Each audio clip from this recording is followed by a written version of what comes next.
Good morning, good morning. Come on in and let me know if you're around. If you're on the live, come and let me know where you're joining me from and how you're doing today. And if you're on the replay, drop me a little hashtag replay. Let me know that you caught this and what you think of the cards and the tapping. And if you're thinking, cards tapping, what's she on about?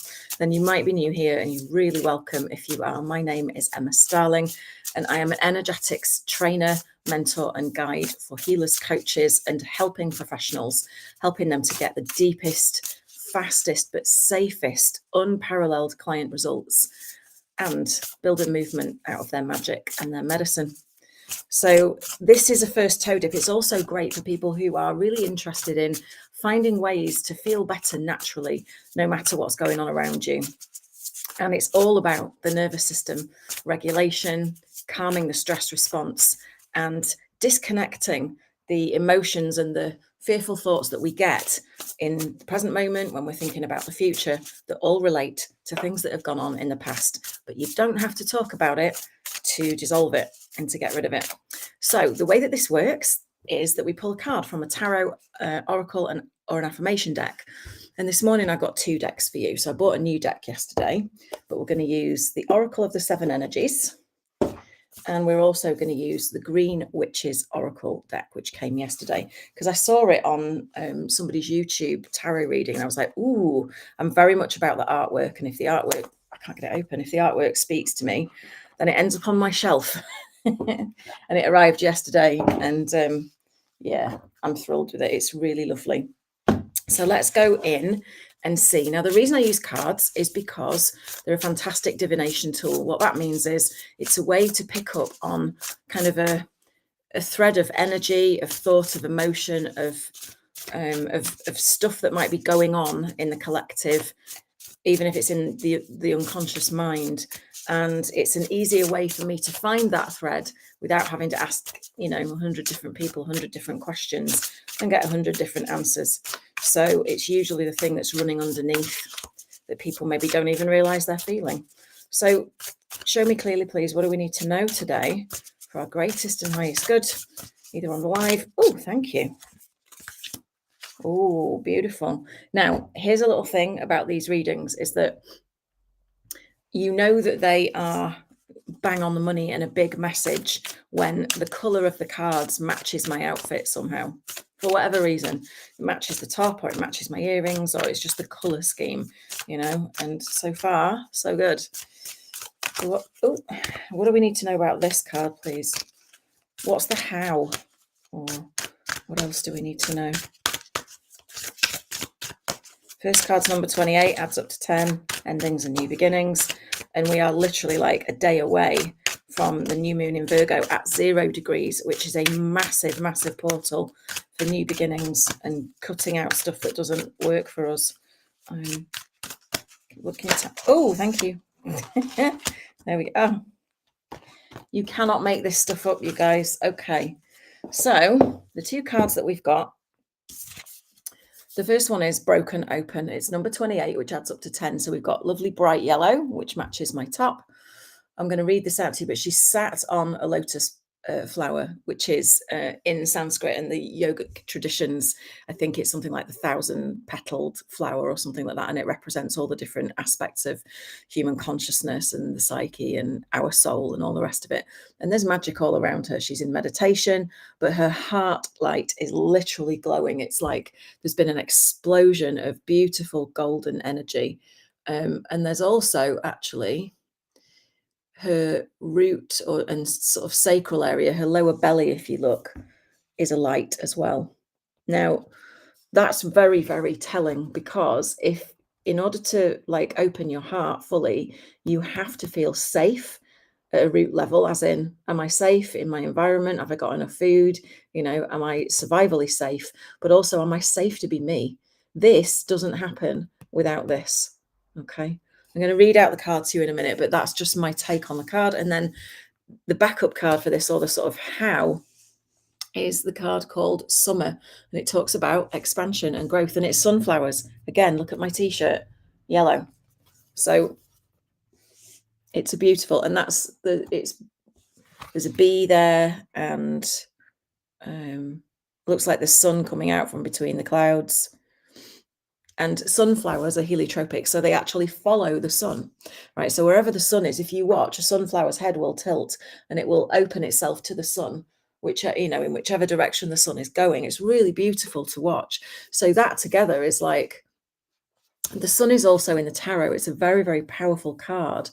I know this isn't the sun card, it's summer, but the sunflowers are looking at the sun, and that represents like joy, expansion, even possibility. And so to me, these cards are a perfect match, because it's like, when you feel safe enough to open your heart, expansion and growth and joy and happiness comes from that, right?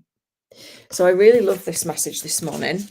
I'm going to just check in on the guidebook for the broken open card, because it's important to me to check in on the words that the creator actually used, because that was the message, right? So I'm going to read it out to you, and I want you to tune in to how the message lands in your frequency. So what I mean by that is, do you notice any sensations in your body, any clenching, any tightness, any resistance, or like a pulling towards, like a resonance towards the message?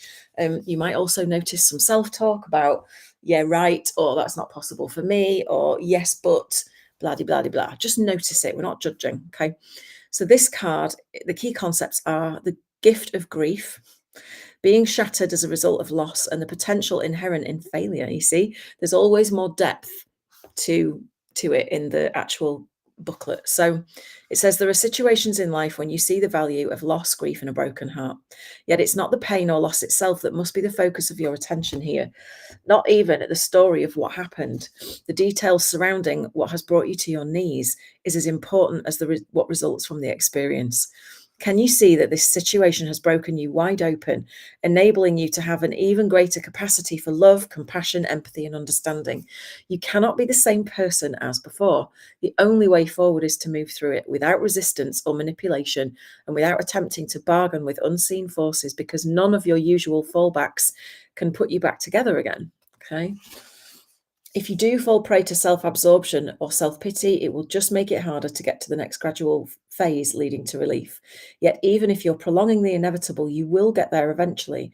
The gift here is in accepting who you've become as a consequence of integrating this difficult experience and allowing yourself to be more than you were. This wisdom comes at a high price, but the value of your experience of moving through and to the other side is unsurpassed. Love the you that is the result of being broken open by life's challenges and lessons.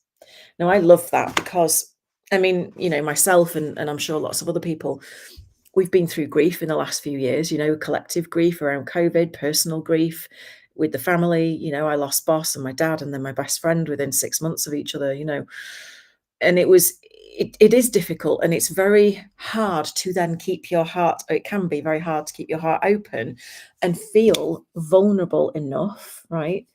Vulnerable, that's the safety at the root and sacral, to carry on loving, to carry on allowing yourself to turn your face to the sun and enjoy the good things in life, to welcome in expansion and growth, right? When we've been hurt and we've been cut down by grief, that can feel like the hardest thing to do. It really can. And the way through it, it's not more pushing. It's dealing with things on an energetic level. If you look at everything in this, that to me talks about the energy of the heart space. Now, the heart's frequency is 5,000 times stronger than that of the brain. Now, you can see also her, there's glowing here as well, but that signal is way stronger. And that is documented. That is a scientific fact. It's been measured and documented. So to me, what that's saying is, you have to feel safe to be vulnerable again. And if you lead with your heart over your head, then expansion and growth is going to come to you, and you can turn your face to the sun and enjoy everything that brings. Okay. So let's do some tapping around this, because I know this is probably not an easy message for some. It's twanging at my heartstrings, I'll tell you. But, as we know, tapping is the thing. Energy work is the thing that will shift the blocks beneath the real blocks, okay? The stuff that's really keeping it together. So you don't need to know how to do this already. Just tap where I tap, say what I say, and see how you feel. And you need 2 fingers and full responsibility for your own well-being. And we're going to start on the eyebrow right here. Today, I'm being called to release my attachment to grief outside of the eye, to find a way to keep my heart open under the eye, despite the hurts and challenges life has thrown my way. Under the nose, the only way to move through this is to feel it. On the chin, and to honor everything I feel in the process. Under the collarbones, because when I feel safe to be myself and feel my feelings, that's this sacral and root light here, under the arm, then I'm safe to express the truth of my reality. Top of the head. And as I begin to feel safe to keep my heart wide open again,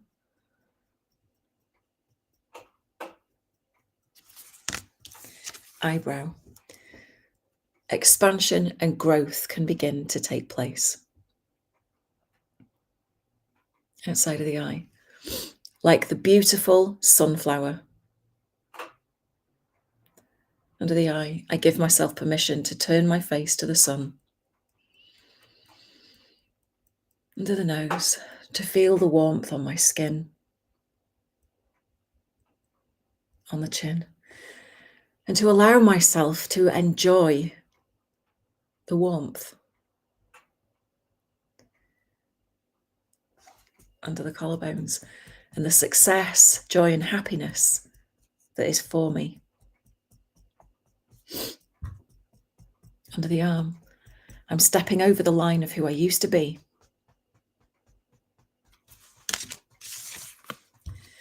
Outside of the eye, top of the head, and expanding into the fullness of who I really am at my core.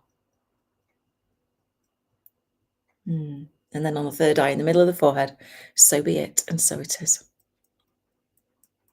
Okay, hand on heart, take a nice deep breath. Well, that was beautiful. So broken open and summer, which is about expansion and growth. That's a really, really lovely card combination today, and I hope you enjoyed it. I'd love to know in the comments how you found that. And you can kind of have a think about how you felt about, the message that was brought up today before we started tapping, and have a think about how you feel physically and emotionally now. You might feel a little bit lighter, a little bit easier, a little bit more relaxed. Maybe you had an epiphany. Maybe you had, a realization drop in. It can happen that quickly. But my wish for you is that you get everything you need out of this message today. And that if you enjoyed it, I would love it if you would, share it with somebody that you think it might help today. Whether that is tagging them here, whether that's sending them the message separately, wherever you are consuming this video, because it's my mission in this life to get tapping and energy work out into the hands and the hearts of 1 million people in my lifetime. And that is why I certify people as SoulShift practitioners as well, because I can't do this on my own. I don't have enough time to see 1 million people. But if I certify 1,000 practitioners, I'm over 10% there, and they each work with 1,000 people in their lifetime, we've hit that goal. If you want in on this mission, and you want a way to be able to help people in this way. Now, bearing in mind, this was not clinical EFT, but I teach that, and I teach this, and I teach lots of other things combined to give you one of the most powerful toolkits I think you will ever find that help people heal across the 4 realms of mind, body, energy, and soul. Then you are very welcome to put Academy in the comments and let me know if you want to talk about training in SoulShift. And if you would like a deeper toe dip than this, that is specifically aimed at helping you to step into and your kind of next level in your business, or even get one started if you've been feeling the tap on the shoulder, it's not too late to join the Trailblazer portal. We're live with day 2 today, but if you join, you can still get the replays for day 1, 2, and 3 for just 22 quid for lifetime access. Yesterday, we broke open big time. We tapped on the 10 biggest blocks that I see a lot of practitioners and healers and coaches carrying, and we had epic shifts and clearings and things like that. Today, we are going to access your deepest desires and your vision and start pulling it towards you so that you can make it happen and take your medicine and your magic out there into the world, create a beautiful movement with it, and impact tens of, maybe hundreds, if not thousands of people in your lifetime as well. So with that, I hope you enjoyed it. I wish you a beautiful, sun-filled day, and I will see you again tomorrow on the Daily Tap. Take care.